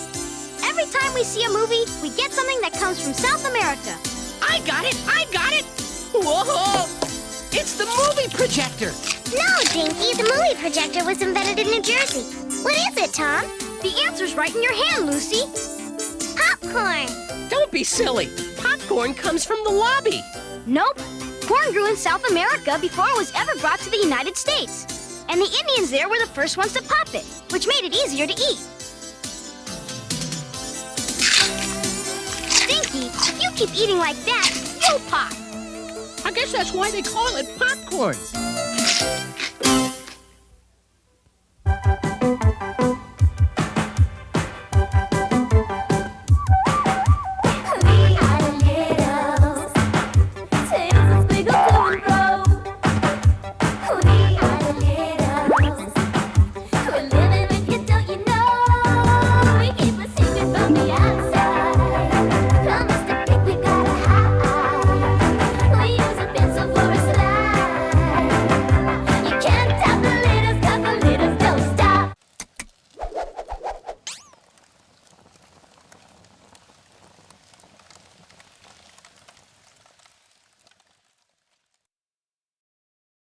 I first got involved with the Littles at the very beginning of my career. I was around 22, 23 years old. I was just out of UCLA. I was writing my book, The Twilight Zone Companion. And I had started in television in animation. My friend Michael Reeves had brought me into animation on the Smurfs. And I had an agent who was booking me on different animated shows, and she told me there was a show starting up that Deke was going to be doing. So I went and I met with Jean Chalopin, who was the head of Deke at the time. And I just started coming up with ideas for the show, and very quickly I was writing a number of episodes. Well, I'd grown up watching shows like Star Trek, Twilight Zone, Outer Limits, so I knew I wanted to be a writer, producer working in television, primarily on the science fiction television shows. But my friend Michael Reeves was the god of animation. He was writing for Space Stars, Space Ghost, you name it. And one summer he got too many assignments. He couldn't write them all, and he asked me if I'd collaborate with him. And so I started by writing Space Stars Finale, which had Space Ghost in it, then wrote for Smurfs, then very quickly segued over to Deke and was writing things like The Littles. I also wrote for Filmation. I wrote for all of the major companies. I was sort of the secondary god of animation at that time, and then jumped over to live action, started doing things like Star Trek The Next Generation and Deep Space Nine and Babylon 5 and those shows, and a bit of a fond farewell to animation. In terms of the exact number of episodes of The Littles I wrote, that's lost in the mists of time and memory. I wrote a number of them, but also I wrote the second Littles feature, which was actually intended to be released theatrically, but never was. It was actually aired as a 3-part holiday special at the 4th of July, and it was called Liberty and the Littles, and there's quite an interesting story about how that came about and how I wrote it. I really loved the show because the characters were very distinctive and very funny and very fun, and it was a very heartfelt show. But it was very funny because when you start writing these kind of shows, the characters get into your head and you'll find yourself doing the voices. And so out in elevators, things like that, I'd be going, Dinky, you lame brain, well, golly, Grandpa, and people would be looking at me, and it's like, well, what are you looking at? What are you looking at? And but it kind of gets into your skin, and it was very fun. And so I wrote, for instance, Every Little Vote Counts, which is about the need of voting, the importance of voting. And I wrote something, I think it was called A Little Inconvenience, which was a little in a wheelchair. And you'd be trying to comment on issues of the day. And it was always fun to work the word little into the title. And Grandpa and Dinky and those characters, they were very fun. It's always fun when you have characters who are, very emotional and very hot-tempered. And so and yet there was a lot of affection that these characters had for each other. So And I tend to wear my heart on my sleeve, whether I'm writing for Star Trek or Sliders or any of the other shows I do. And so it was a natural match for my own sentimentality. But as I was writing the episodes and as they were turning out very, very well, I sort of became one of the favored writers on The Littles. And I was writing for a lot of the other Deke shows as well. And so Jean Chalopin contacted me and said, let's have a meeting. We'd like you to write a Littles feature. And so I met with him and several other people. And Jean said, it's going to be the 100th anniversary of the Statue of Liberty, and the French, built the statue and gave it to America because they were very enamored of liberty. And we want to do a feature about the Littles going to the Statue of Liberty. But he said 2 rules. 1, we can't have any jeopardy or any danger to the Littles, and we can't have any characters, either human or little, or characters who are Littles, who are shown in a bad light, who are villainous. And I said, well, it's going to be a very short movie if you can't have anything happen. And I said, listen, let me give you an alternative. And I pitched this idea right on the spot. And the idea was, it's the 100th anniversary of the Statue of Liberty, and the Littles are flying to New York, and they get blown off by a storm. They get caught in a storm, and they crash land on Liberty Island, and they take refuge inside the Statue of Liberty. And what they discover in the Statue of Liberty is that there are French Littles living inside the statue, that when the statue was sent over to America, there were Littles who were seized with that same patriotic fervor, that same love of America, and they came over to secretly keep the statue in good shape and repair it and clean it and so forth. But a generation ago there was a storm, a snowstorm, and the adult Littles were killed, and the only Littles that were left were the children and one teenager, and he became a dictator. And now, so basically you have this dictatorship secretly living in the Statue of Liberty, and they don't know what liberty is, they don't know what democracy is, and the Littles are trying to teach them that information, and the leader, who's desperate to maintain his hold on power, brands them demons, and they're basically put on sort of a witch hunt kind of trial, and they're sentenced to death, where they're basically strapped to the spotlights around the statue, and those are going to be turned on, they're going to be incinerated, and they went for it. They said, great, sounds great. And so I was doing this, wonderful, ornate story, and I said to them, and it's one of the greatest things I ever said in my career, I said, it'd really be great if I could actually see the Statue of Liberty. And so ABC flew me to New York. And the fascinating thing was that the Statue of Liberty was being renovated, so it was actually closed to the public. So they had to insure me for $1 million, and because it was a construction site, and I had to wear a hard hat, a helmet, and also there was a scaffolding around the Statue of Liberty. So the animators in Japan asked me that anything I was going to write about in the script, they wanted photos, reference photos, and they wanted something in the photos that was the size of a Little, so they would know what the size was, what the scale was. So I took a Gumby, a bendable figure of Gumby, with me everywhere I went in New York, and so you don't know what it's like to be on a boat heading to Liberty Island with a group of construction workers at 5 in the morning holding your Gumby. And so they were really razzing me. They were saying, do you take that everywhere you go? Do you have more of those at home? It's like, great, this is just great. And but I get onto Liberty Island, and the guy who's taking me around says, the inside we're doing welding, so you can't go inside the statue. You're going to have to go up the outside. So I look up at the scaffolding, and I have a fear of heights.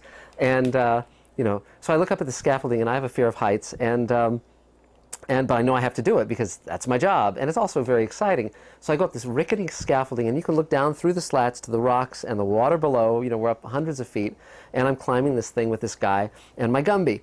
And I get up to the top, and it was an amazing experience because I was literally this close to the face of the Statue of Liberty. It's a view that you could only have 2 times in 100 years. When they built it, and they put it up on Liberty Island, and when they were renovating it. And so I put my hand on the face of the Statue of Liberty. I was looking up the torch, and I was taking photos of Gumby. I actually put Gumby in the ear of the Statue of Liberty. I was taking photos, but the funny thing was that I was so focused on the job I was doing that I didn't get any photos of me with the statue. There's a photo of me with the water behind me, but not with the Statue of Liberty. But there's plenty of photos of a Gumby with the Statue of Liberty.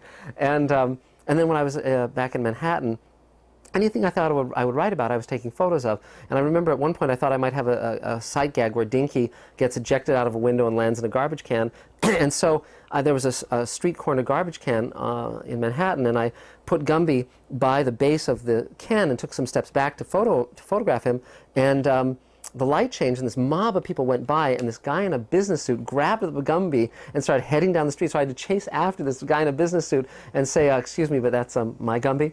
And so I wrote the episode. I was very pleased with how the script came out. And but by then, there was a merger with ABC and Cap Cities and so forth, and their strategies changed, and they didn't release it theatrically, but they did do it as a 3-part special, and for many years it would air on the 4th of July, and I was very proud to have been part of that, because I feel very strongly about our freedoms and about what makes America at its best a wonderful country. I treat the credo on the Statue of Liberty's tablet about, bring me your tired, your poor, your huddled masses yearning to breathe free. I treat that very seriously. I'm the child of immigrants, and so it was great to write about that within the lens of the Littles and have it be adventurous and fun and heartfelt and something that would make you laugh out loud, and it was just great. And so I'm proud to have been part of that. And so when I look back at the Littles, it's really one of the special things I got to do for my career, and certainly being able to see the Statue of Liberty in a way that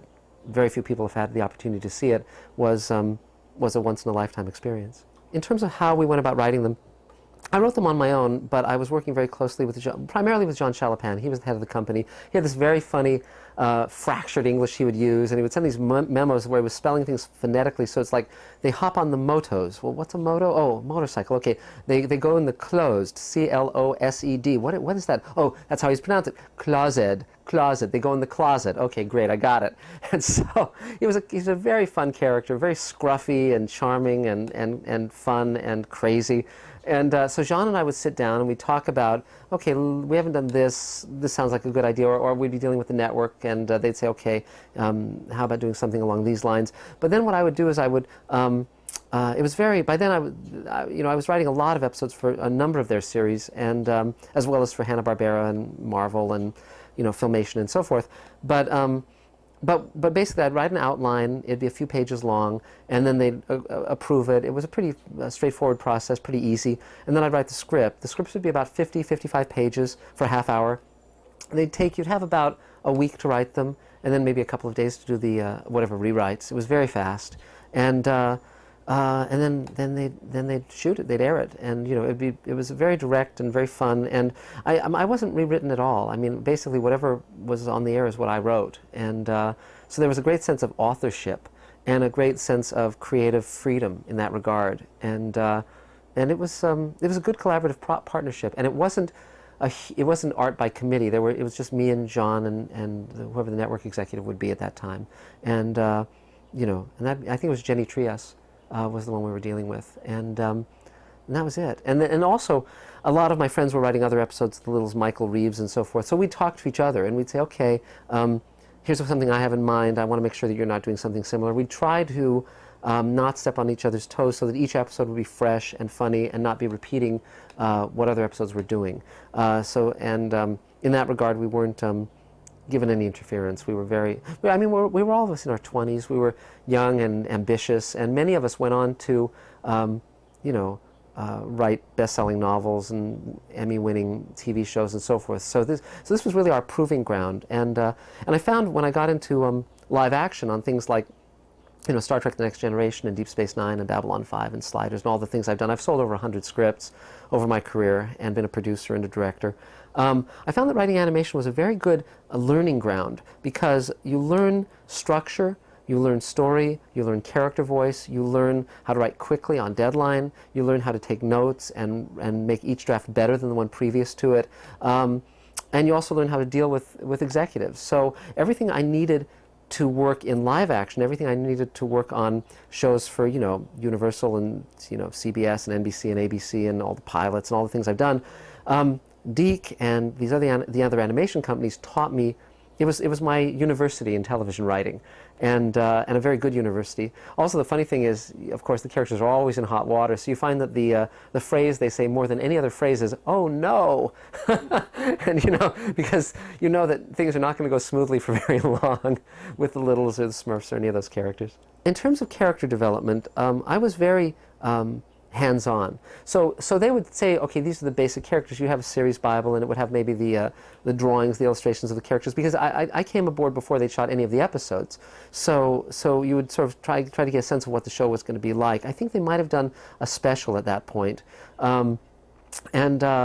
So what you do is you try to expand the characters and grow them and deepen them. You give them relationships, you give them friends and relatives and so forth. And then once a character takes off, like you'll turn in a script and they'll say, oh, that guest character was very interesting, let's do another episode with that character. Or they'll say, oh, this is interesting when you have Dinky having this hobby or being into this thing. So you'll start something rolling, and then sometimes the other writers will pick it up and you'll say, oh, okay, you give you have the character do this here and the other, because we were tending to read each other's scripts as well.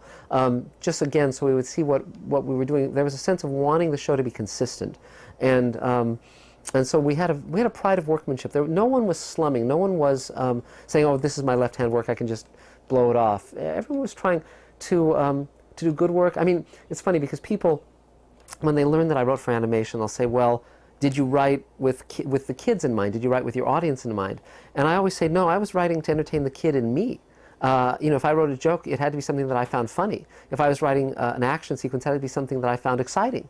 So that was why when I said to ABC and Deke, fly me to New York. I mean, it was a great fun to have to go on an airplane to New York and so forth. I think it may have been the first or second time I was in New York, but I was also sincere because seeing the Statue of Liberty, seeing Liberty Island, I used a lot of that stuff. Seeing the hustle and bustle of New York, I took that in.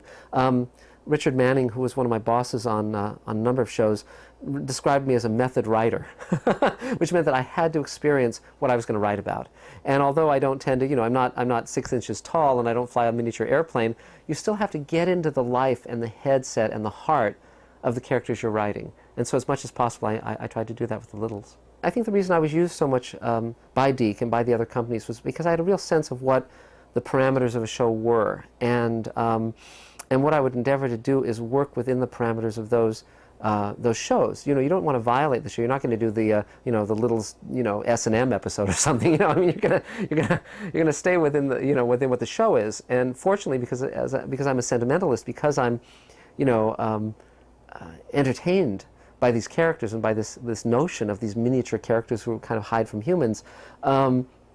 I was able to go with that. You'd get notes, but usually, if something was shot out of the water, it would usually be very early on where you'd say, okay, here's a few ideas. And they'd say, well, we like that one, but we don't like that one. But more often than not, what it would be is Jean Chalapan would say to me, we want to do an episode about voting, or we want to do an episode about with a disabled character. And I'd eat that up. I loved that because I tend to be, in all of my writing, I tend to be very inclusive. I like having people of different backgrounds, different races, different ethnicities in what I write. I just co-wrote and directed the new Star Trek episode starring George Takei, and he gets marooned for 30 years on an alien planet and has a daughter who's mixed race, who's half black, and I loved that. Because, I live in Los Angeles, and when you go, out onto the streets or on the buses or wherever, there's people from all over the world. That's what I love about America. And you hear a mixture of languages, you hear a mixture of music and styles of dress, and I like to put that into my work. And that's, again, why I like the Littles, because the Littles, by its very nature, is, here's these little characters who are 6 inches tall, but don't try and kill them, just, accept them for what they are and appreciate what they are. In terms of the books that were the basis for the Littles, we didn't reference those. I didn't read them. Later, I worked on a show called Animorphs that Scholastic did, and in that case, I read 14 or 15 of those books because I was creating the show and laying out the entire series. In the case of the Littles, because they had sort of already decided who the characters were going to be, and because there was a special that we could watch to get a sense of what the show was going to be, we didn't go back to the source material because really we wanted the show to be informed by itself. And in that case, I think it would have been dissonant to be going back to the source material simply because it wouldn't have been what the show was. And so in that case, I didn't read the novels, but I would have if someone had wanted me to. I certainly, as I'm a novelist myself, and I respect the printed word as well as the broadcast word, and so I have no disregard of source material. I appreciate it, but in this case, we didn't access it. No.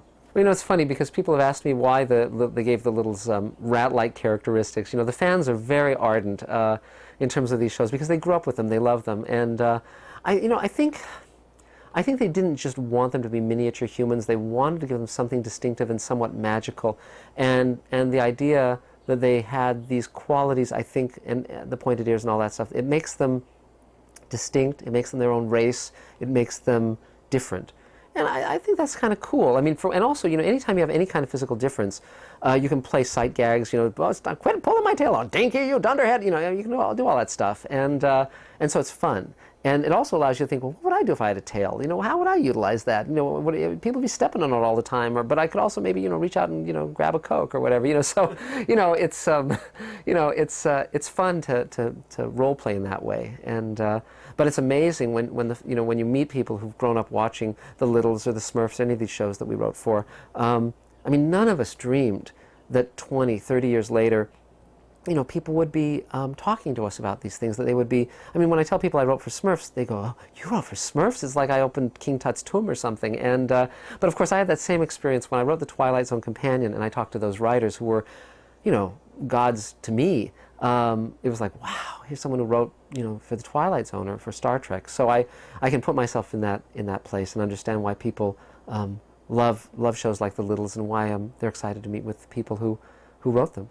When we were writing for The Littles, and there was a great sense of camaraderie, and you know, every now and then we would have meetings where a group of the writers would get together at Deke, and we'd sit and we'd just kind of talk about the show, or we'd be there with Jean or Andy Hayward, and you know, there was just this enthusiasm. We were all, you know, 22, 23, 24, 25 years old, just starting our lives, just starting our careers.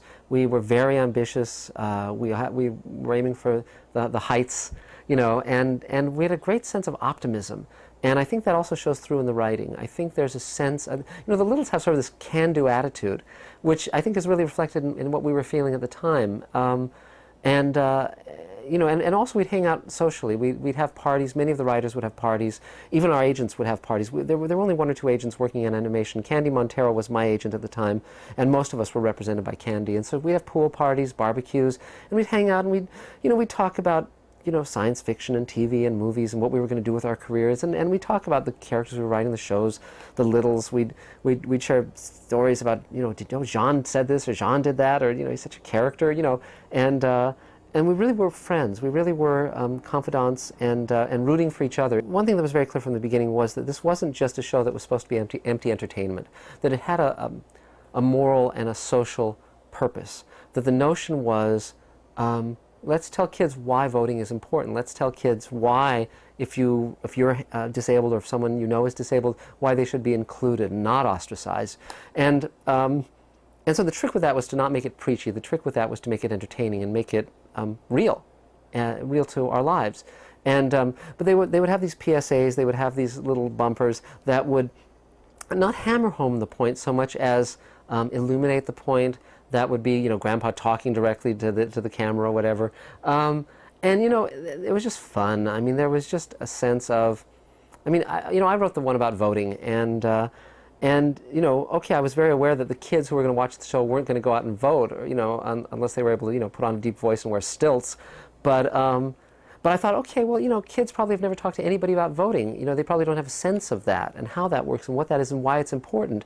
And I had a sense of I'm, you know, performing a useful task here, because if the kids watch this, even if it's like you know, it's not going to change an election, but maybe they'll start to think about that. Maybe it'll start to percolate. So maybe when they do get older, maybe they'll volunteer for a political campaign, or maybe they'll be more socially active.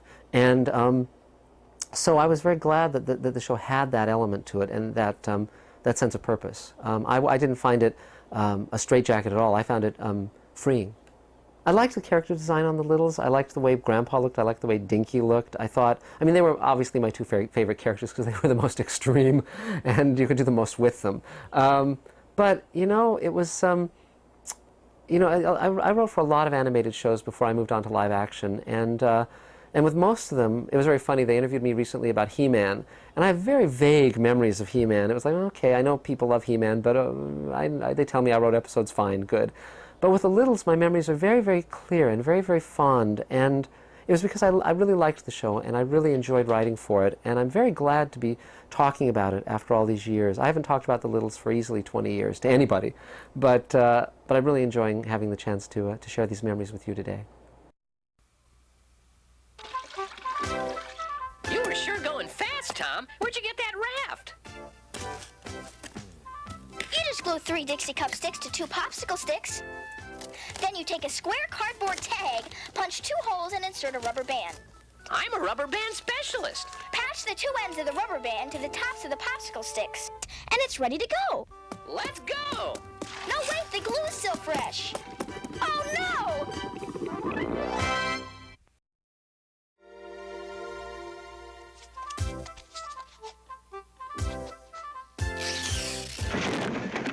Well, how's the parachute, Dinky?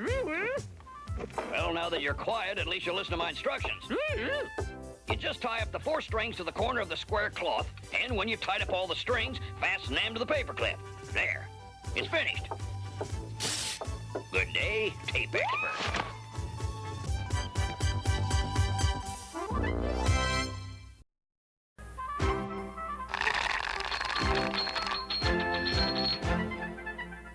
Dinky, we were looking for you everywhere.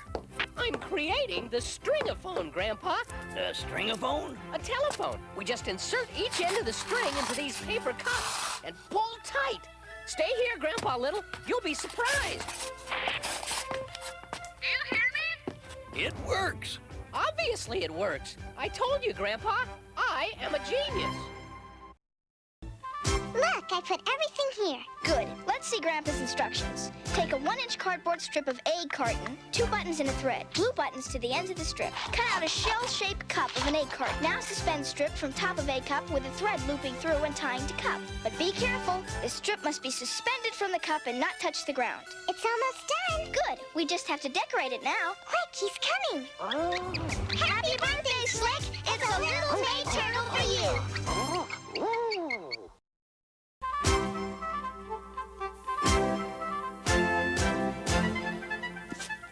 What are you doing with that? There are no more rats. That's why I'm transforming this bottle cap into a nice badge for Henry. That's a neat idea, Tom Little, but how will Henry attach it to his clothes?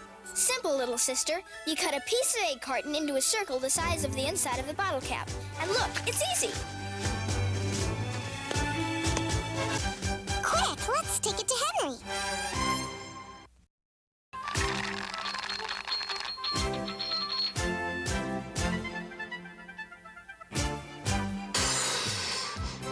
Do you realize that you're safe thanks to my invention, the Dinky Balloon?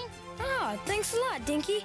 But how did you make it? Look, I punched 4 holes into this styrofoam cup. Then tie the balloon and cup together. That's all. It's all yours. Thanks, Dinky. Gosh, I like it.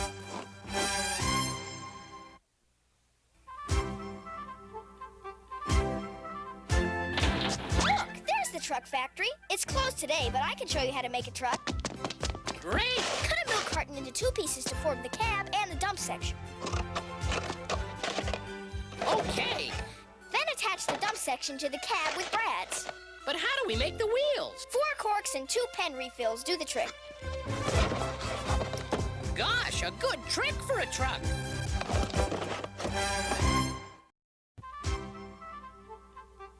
I had a dream too, but a good one. I was driving a fantastic glass car, made simply with 2 empty thread spools for wheels, 2 flexible straws for axles, a clear plastic cup, and 2 rubber bands to hold it all together. Oh, I'm still dreaming. No, Lucy, I just followed your explanation and I did it. It's a great idea.